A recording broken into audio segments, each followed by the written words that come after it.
Hi everyone, and thank you for watching my video. I love and I appreciate you. It's early morning. I'm actually waiting to go to the gym. It opens in about 30 minutes from now, so I decided to take this time and make it more useful. In this video, I'm gonna talk about celibacy, and not just any celibacy. I'm gonna talk about my whole experience with celibacy. And right now I am celibate, so I feel that it's the most appropriate time to talk about the topic while I'm going through it. And I'm not just talking about just short-term celibacy, I'm talking about prolonged celibacy, like years of celibacy. So at this point right now, I am over 3.5 years celibate. So I think it puts me in a position to talk about it and explain the ins and outs. I know what can go wrong with it. I know what goes right with it, and I know what's frustrating about it. And I want to talk about some of those things. But there's a lot of rewards, and the rewards are great. So I think it's well worth talking about. And a lot of people think that doing something like being celibate for an extended amount of time is kind of crazy, weird, a waste of time. You're being too hard on yourself, and it probably turns a lot of people off. Particularly people that don't have to be celibate. People that it would be a huge sacrifice if they did celibacy. For some people, they're probably indifferent about it. They don't care either way. But I guess everyone has different views on celibacy. I believe, based on the experience that I've had with celibacy, that every person should go through some extended or years of celibacy in their life. And by doing that, a lot of things will make more sense, and you'll be a more powerful person by having gone through that, because it'll organize a lot of your thoughts, and it'll show you a lot of gifts that you have. And when I say gifts, I'm talking about extrasensory gifts. I'm talking about a lot of physical and mental gifts that you have that you don't get to focus on because your energy has been distracted into other places excessively. So let's talk about this. I'm going to hit a couple of different topics or points related to this and talk about my experience with it. And I'm also going to make reference to some things that I've already talked about over the past couple of years that was directly aimed at doing celibacy. I talked about them at those times because that's what I was going through, that's what I was experiencing and learning. Celibacy been beneficial for me. First of all, before I talk about how it has been beneficial to me, I guess I should tell you the backstory of how I even decided to even do this right now at this point. Now, I've never done celibacy over my whole life, pretty much, since I was a kid. So it's a brand new experience for me, and it opened up a whole different world to me. So here's how I even got to this point. Around 2020, what happened, and interactions with people became very strange and strained and inconvenienced. Like no one wanted to be together. No one wanted to have the human experience together. Everyone was just following the narrative of fear. And me, I never ascribed to that whole story, that whole narrative. So it was really frustrating to me.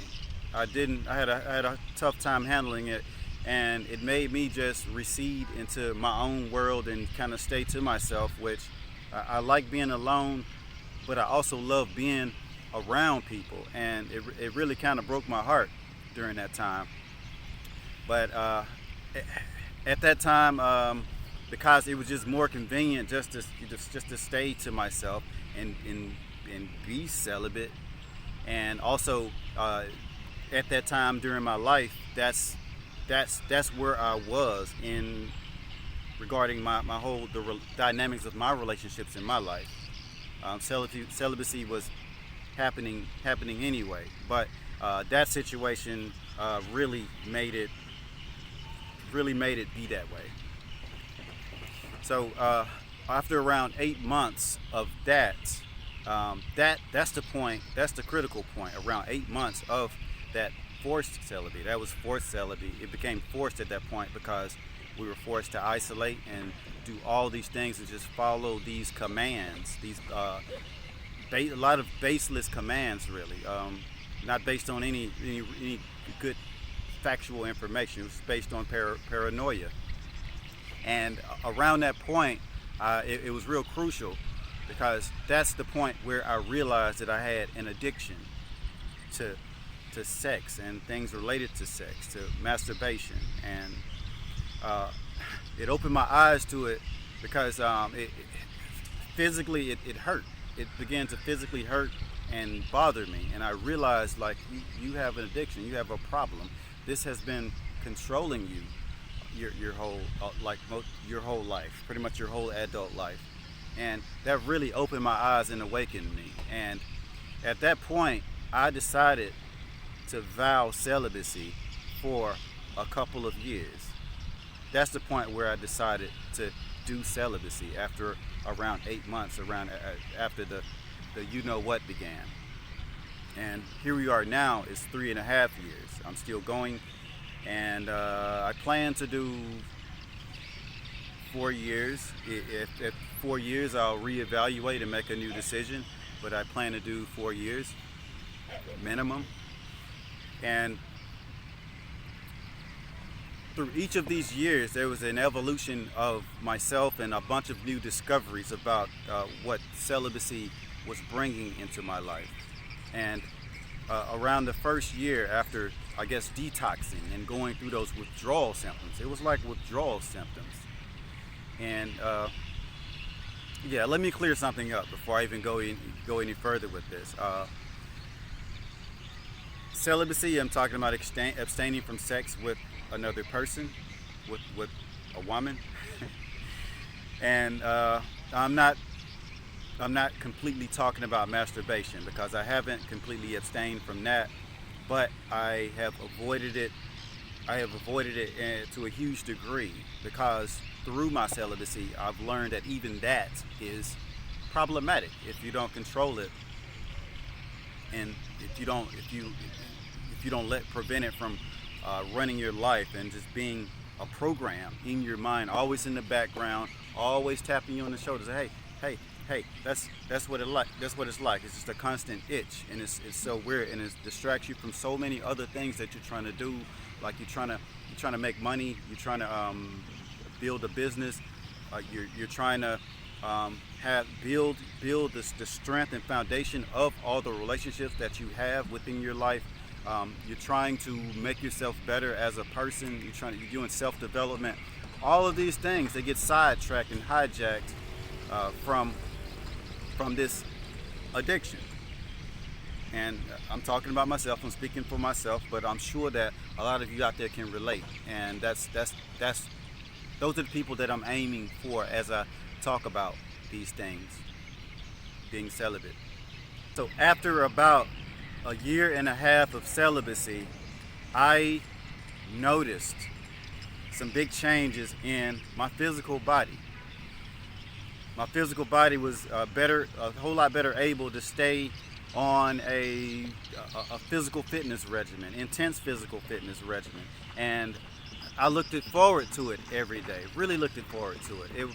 It was my companion. It was my companion, and I didn't want to miss it. And I built a connection to that. I began to really appreciate my work and the effort that I put out through it every day. I began to love the struggle, which there was nothing to really hijack or sidetrack me from not loving that. And I think it's important to fall in love with things like this that are difficult, that you may not want to do, but you have to do. But because they bring rewards to your life. And the other part is I had a lot of free space in my mind. I realized that a lot of free space, like a computer disk space overload, too much storage. That was carrying a lot of storage space in my mind. And once I went like halfway through this whole celibacy span, I my mind was open, and I was able to store a lot more information and use a lot more information, and even want to pursue a lot more information. So I realized that was consuming a huge amount of storage space for information and other programs that I want in my life and in my body. And that it carries a lot of weight, and it's really valuable when you start looking into it that way. And the other thing that I learned through my celibacy was about the polarity that I had with the other sex, the connection that I had with the other sex. And a lot of it, I began to really see through, like a lot of illusions, like whether I really actually like people or not. I began to really see people for who they were, and some people, it became really ugly. Some people that I thought I liked and loved, I didn't like them that much, really. And some people that I thought I didn't like and love, I realized that I liked and loved them a whole lot more than I did. But my whole perception was clouded through those lenses of sex. And it changed my whole relationship, the relationship dynamics with females of all types of different relationships, not just my one-on-one sexual relationships, or how do you say it, relationships with a significant other. So it affected all the different relationships that I had with women, and even men. My relationships with men, that I wanted, before, I never really wanted to bond strongly and tightly with men, but through my abstinence, I had a greater respect for that, and a greater respect for those relationships. I began to really look forward to having male friends. I never really had that real desire. I mean, there's a few. I always like to have just a few, and keep it like that. And the aim was female friends, even if they weren't for any type of pleasure nature or anything like that. It was always, but that whole thing changed, and I began to see all females for what they were, and men for what they were, and everyone. And what I mean by what they were, we're all just human beings. We're all here for certain purposes. We're all here trying to accomplish what we're here for, and live the best life that we can live, and try to figure everything out together, whether it be figuring things out that we do in conjunction with the rest of the world, or figure things out that you do on your own, your own respective physical journey through this life. So I learned a lot about that, and I began to just see people as like souls, spirits, human beings, and it really changed a lot of another thing that I discovered through that, in regards to women. Prior to my celibacy, I often saw women through a lens of, you're scanning, like when I first see a woman or meet a woman, whether I know them or not, you're scanning them with the sexual lens first, and then you have to mentally remove it out of the way, and then you go, this is a person. And through my celibacy, I was able to erase and eliminate that, or see that it even existed, so that I could change how I reacted to them and have better relationships with them. So that was really huge. That really helped me. And again, with some women, I realized that I didn't like them as much as I did once I removed that lens of that I was looking through. With celibacy, there's definitely a mental aspect. There's definitely a physical aspect, and of course, you have your private parts. They are working organ. I like to call them tools. Our tools, and I'm not a believer in that you should just, I think everything should be trained, everything should be used. I'm a firm believer in if you don't use it, you lose it. So something that I was able to focus on and learn about through my celibacy was like how by strengthening my sexual organs in a non-sexual way, I was able to replenish and revitalize a lot of my body and my health. I was able to reverse some of my health by working on that. So I've made a couple of videos already. I'll leave some links below in the comments section where I I showed you how I showed you through some Taoist techniques of how you can strengthen your organ, your tool, and all the benefits of it, and all the beneficial effects that it can bring to your life. That links below, and I was able to really I tap into a different source of power that I never really knew that I had. Your sexual organs are a major source of hormones, and those same hormones that give you this sexual desire and urge and determination is almost if not the exact same energy that replenishes and rebuilds you. So that energy is very, very expensive. So to waste it excessively with your attention, with your body, with your tool, it can drain a huge amount of your life, and you won't even, without you even realizing it, while you're thinking it's all just natural. This is what I'm supposed to do. But I think it's just no one brought it to your attention. In order to see that a problem exists, it has to be brought to your attention first. You have to see it first, and then once you see it, then everything can change. Once something is brought to your awareness, it changes everything. Reality distorts in a huge way. Sometimes it distorts to something completely different. When that was brought to my attention, I was able to strengthen myself through that. And that is equivalent, that method is equivalent to like doing weight training and other exercise, and I think is even more potent because your tool is full of hormones, and to have a well-developed tool is more powerful than having well-developed muscles, or maybe the same. My point is, this is a gold mine of potential, and it's well worth looking into. And that brings me to semen retention. I guess I'm talking to men specifically with this. With semen, I've made a video about semen retention. I'll leave a link below to that video. I made it a couple years ago. But as I just said, relieving yourself, draining your essence from yourself excessively, whether it be through one-on-one sex or through masturbation, it's very, very, very, very expensive.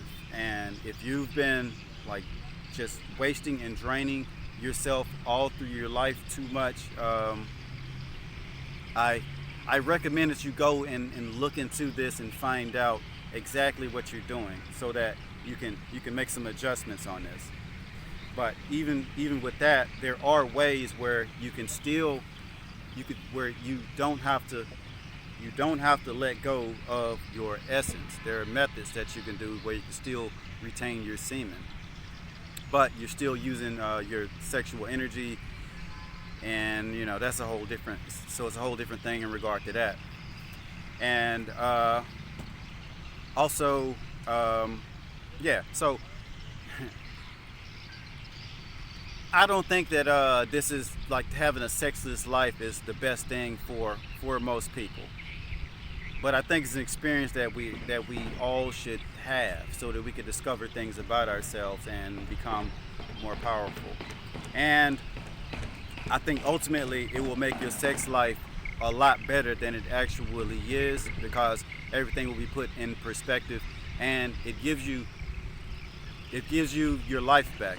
You have that added responsibility of knowing, but your life is given back to you, and you have greater ownership over sex. So when you have sex, it's great. It's a bonding agent, and it's real important for that reason in relationships, because it bonds two people in a relationship, in a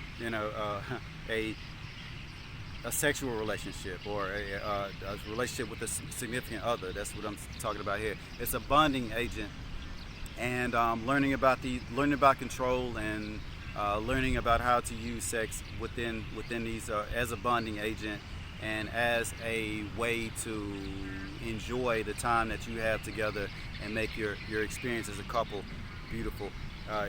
It's really powerful in that respect. So in no way I'm saying that sex is a bad thing. Sex is amazing. Sex is it's a really powerful, and sex is great. So don't get it wrong. But there's the devil's in the details with things.